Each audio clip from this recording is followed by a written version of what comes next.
नमस्कार, मैं हिमांशु कुमार। आप देख रहे हैं जनता जंक्शन। बिहार की सियासत में तालिबान का मुद्दा छाया हुआ है। लगातार आरोप प्रत्यारोप का दौर चल रहा है। इसी बीच एक बड़ी खबर है, दुखद खबर भी कह सकते हैं।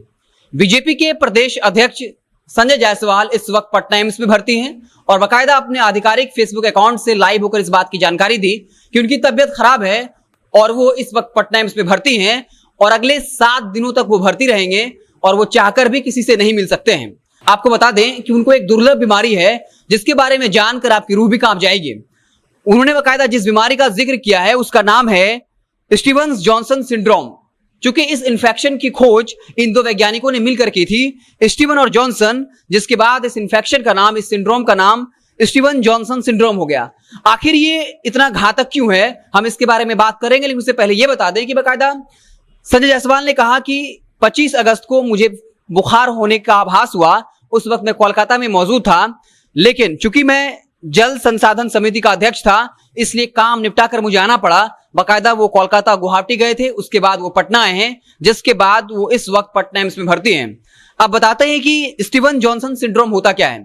इस इन्फेक्शन में शरीर के तमाम अंग, चाहे वो आंख हो, हाथ हो, गाल या फिर आंत हो, ये इसमें सूजन होना शुरू होता है और फिर ये गलना और फटना शुरू हो जाता है और ऐसा लगता है कि मानो किसी ने आपके बदन में आग लगा दिया हो। संजय जायसवाल इसी गंभीर बीमारी से ग्रसित हैं और अब उनका इलाज पटना एम्स में चल रहा है। बाकायदा आईसीयू और बर्न यूनिट में रखा गया है। बर्न यूनिट में रखने का मतलब यह है कि जब किसी शख्स का शरीर जल जाता है तो उसे बाकायदा बर्न यूनिट में रखा जाता है ताकि उसके लिए खास जांच प्रक्रिया या उस बीमारी का इलाज हो सके।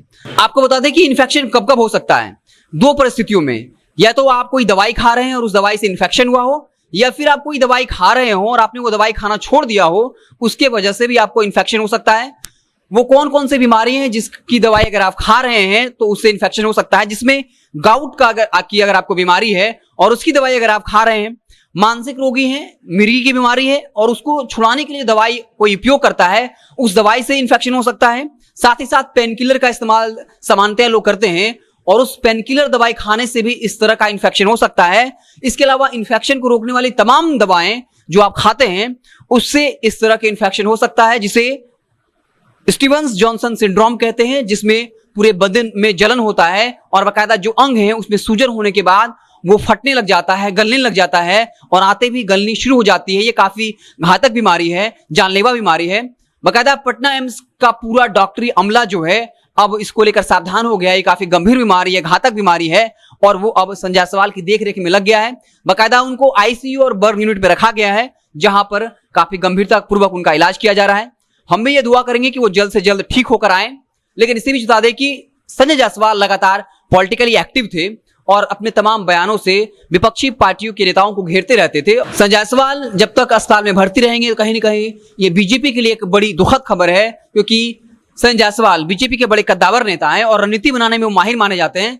अब गौर करने वाली बात होगी कि संजय जायसवाल कब जो है पटना एम्स से बाहर आते हैं। हालांकि ये तो स्पष्ट हो गया है कि अभी 7 से 8 दिनों तक कम से कम वो पटना एम्स में भर्ती होंगे और चाहकर भी कोई भी उनसे नहीं मिल सकता, चाहे वो उनका कोई परिजन ही क्यों ना हो। जैसे ही कोई नया अपडेट आएगा उससे हम आपको इत्तला करते रहेंगे। आप देखते रहे जनता जंक्शन। बहुत बहुत धन्यवाद।